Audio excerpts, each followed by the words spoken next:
Hello guys, it's Chris aka HotDog here from Buff Nerf Repeat. Today we are bringing you a video review of Call of Duty Black Ops 4 which we've been playing on an Xbox One. As always, there is a full written review live on the website which is buffnerfrepeat.com, but if you don't want to read that, sit back and let me take you through my thoughts on the game. Call of Duty Black Ops 4 represents the biggest change to the Call of Duty franchise in a long time. Single player is gone completely, as Black Ops 4 decides to focus on a multiplayer only experience. What we're left with then is the traditional Call of Duty player versus player multiplayer, a new zombies mode, and Call of Duty's Battle Royale bandwagon attempt Blackout, all bundled together as one.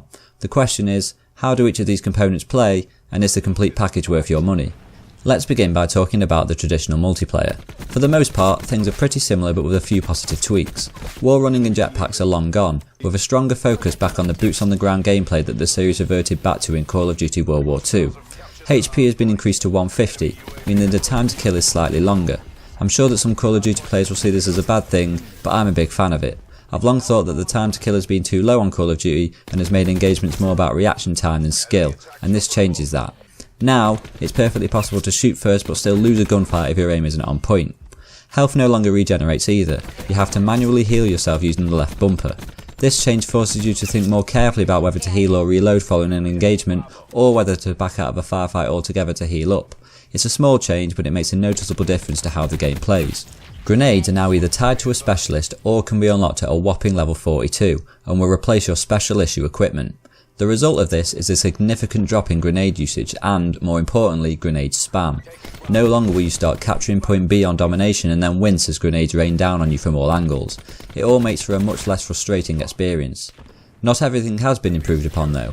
The respawns are, unfortunately, still a massive pain in the arse. They're still almost instant, meaning you can kill somebody and they'll be back 10 seconds later, and I've had several instances of spawning directly behind an enemy or vice versa, or even directly in the middle of a firefight. I really think the respawn system in Call of Duty needs a revamp, and I think a respawn timer across all modes would make a big difference. Custom loadouts are here as always, complete with various weapon attachments, equipment and perks to choose from, and score streaks are ever present too. The specialist system introduced in Black Ops 3 returns and gets expanded, this time limiting you to one of each specialist per team in objective-based game modes, with each of the 10 specialists available at launch combining your custom loadout with their own unique piece of special issue equipment and a distinct ultimate ability that makes them more suitable for certain roles. For example, Battery has a cluster grenade as her equipment and her War Machine grenade launcher as her ultimate, making her perfectly suited for an attack-based situation, whereas Recon's equipment comes in the form of a sensor dart that reveals enemies in his proximity, and his ultimate activates a vision pulse that reveals all enemies to himself and his teammates, making him more of a support role. These abilities are all tied to their own individual cooldown timers, and for the most part they all feel pretty well balanced, with the possible exception of Nomad's Attack Dog's ultimate, which feels a bit overpowered. This is a change that is clearly trying to take advantage of the success of hero shooters like Overwatch and Rainbow Six Siege, but in those games your choice of hero or specialist can make a massive tactical difference to how the match plays out, and for the most part that simply isn't the case here. In the standard Call of Duty modes that all return, such as Team Deathmatch, Hardpoint, Domination, Kill Confirmed etc, these specialists feel more like a choice you make based purely on your own preferred playstyle rather than for any tactical reason. Even in the new Control game mode where teams take turns attacking or defending an objective with limited respawns, choice of specialists seems to have little tactical impact on how a match plays out. Ultimately then, these specialists and their varying playstyles are a welcome addition, but they aren't game changing, and people will largely just continually pick their favourite no matter the situation. The other new game mode, Heist, where players fight to capture and extract a bag of cash with no respawns, practically ditches the specialist system altogether, as it opts for a Counter-Strike inspired buy menu approach, where players earn money from getting kills and reviving teammates, and then use that money in between rounds to buy better weapons and equipment. It's a fun mode and a welcome change of pace to the standard Call of Duty formula, but I have to say that in my time with the game mode I never actually saw the cash get extracted once, as the round constantly ended due to all members of the enemy team being eliminated. Some people may see this as a very minor issue, but it made the whole objective of the game mode seem pointless to me, as it just became an elimination based affair. Maps wise, there are a decent number with 14 available at launch, 4 of them, namely Firing Range, Jungle, Slums and Summit, being maps from previous Black Ops games with a visual upgrade. A 15th map is releasing free to all players in November, and that map is also an old but gold map, Nuketown. Now, I don't want to be overly critical here because these old maps are all classics and many people will be happy to see them included, but I can't help but find it a bit lazy to put so many old maps in rather than create new ones, especially when one of them is coming out as part of post-launch content. That being said, 10 original maps at launch is still about standard for any new shooter, meaning that the old maps sort of act as a bonus, so I guess I shouldn't complain too much. The 10 new maps on offer all follow the same familiar 3-lane approach that is standard in Call of Duty, and as always there is a mixture of quality, with the lavish vineyard estate based Hacienda and the coastal Spanish town based Seaside being particular standouts, whereas Icebreaker set around a long lost US submarine and the Japanese metropolis Gridlock are on the opposite end of the spectrum.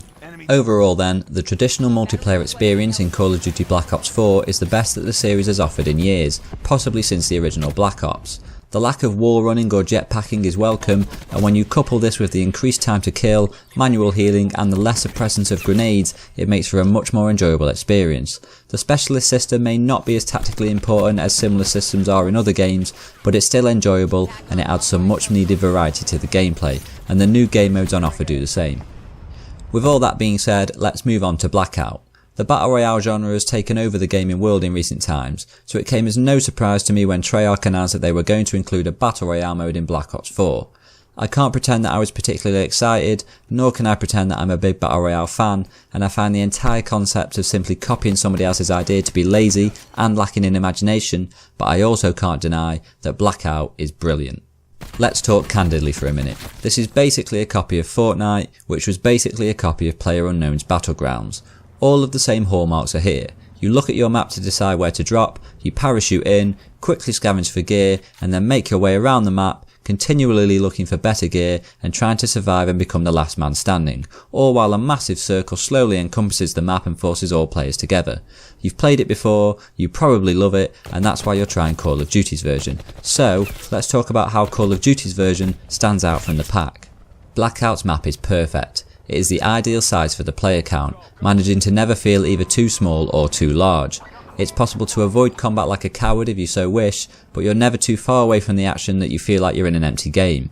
Because of this, matches never seem to drag on for too long, so you never get bored. The different areas of the map are all based on previous maps from the Black Ops franchise, such as Asylum, Nuketown and Array, with some being changed and some being an almost direct copy, meaning they are all instantly recognisable to any Call of Duty fan. Loot is plentiful, so you should be able to get geared up relatively quickly after landing, which makes you feel like you're always going to have a fighting chance. The usual guns and attachments are all available to be picked up, as well as bandages, medkits and trauma kits to heal yourself up or even give you a HP boost, and you can grab armour too.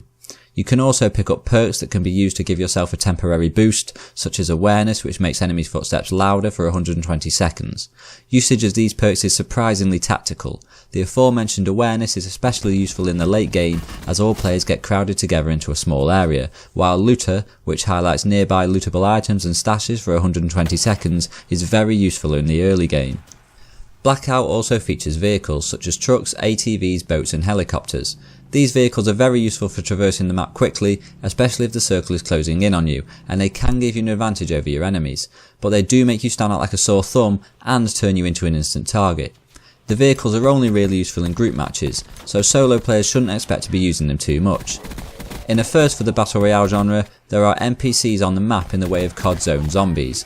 The zombies spawn at different locations around the map, and when killed they drop all manner of tasty loot, often rare or legendary items. Tied to these locations are mystery boxes, which also offer valuable loot and are designed to lure brave players into a danger-infested area. These areas are indicated by a massive ray of light in the sky, meaning that you can, of course, avoid them if you so wish, but if you think the reward could outweigh the risk, then it's time to go zombie hunting. Don't forget though, there's bound to be some other players doing the same thing as you, so you're bound to have some company. This adds another dimension not seen before in the Battle Royale genre, and it's a welcome addition.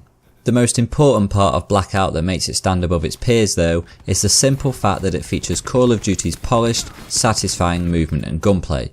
The Call of Duty series is renowned for its pick up and play, run and gun gameplay that makes it so accessible and fun to play, and that's a key part of Blackout's success.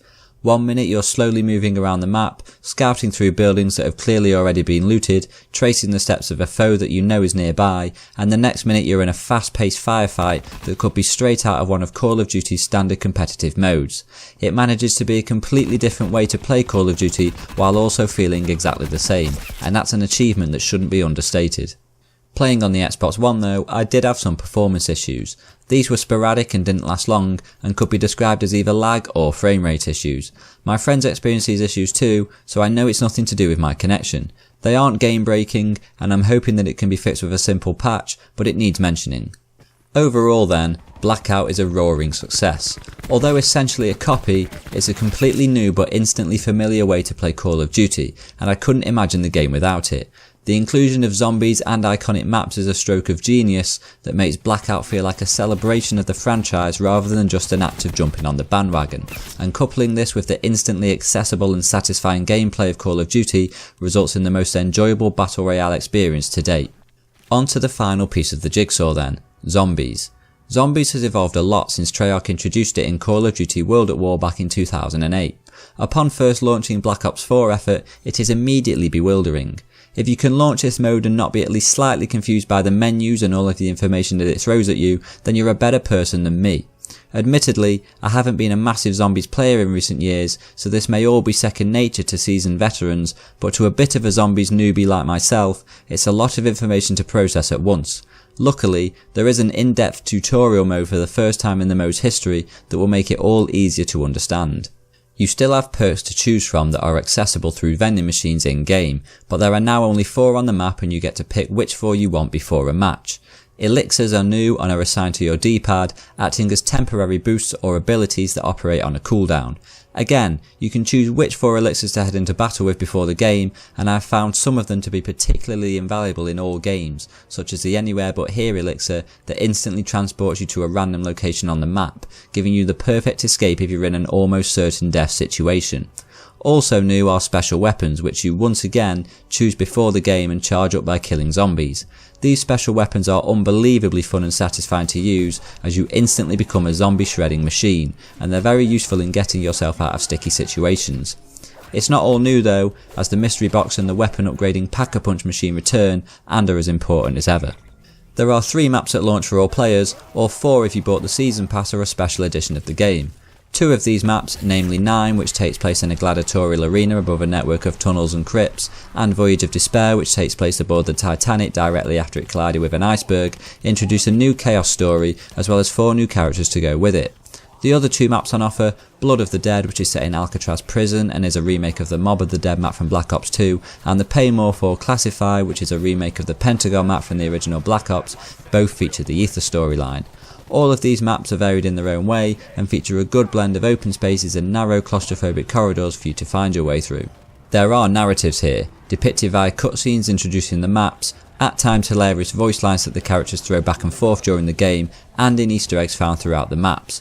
Following these narratives is a real struggle though, especially when you're too busy mowing down waves of flesh-eating zombies to pay attention to what anyone is saying. That's what zombies is all about though at the end of the day. Taking down wave after wave of the undead, seeing how long you can survive, and having a shit ton of fun along the way, and to that note, Black Ops 4 absolutely nails it. Zombies in Black Ops 4 is unbelievably fun.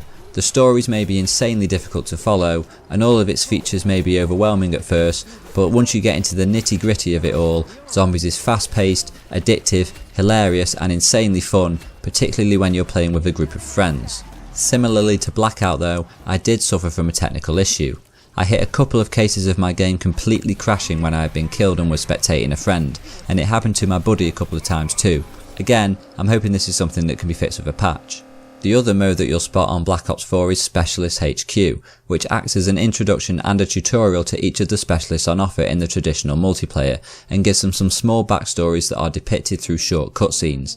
These cutscenes look astonishing, but to access them all you'll have to play through a number of tedious and mind-numbing tutorial games against mindless AI enemies, and it just isn't worth the hours of boredom you'll have to endure to see them all. Anyway, I'll revert back to the questions that I asked right at the beginning of this review. How do each of these components play, and is the complete package worth your money? The answer is simple.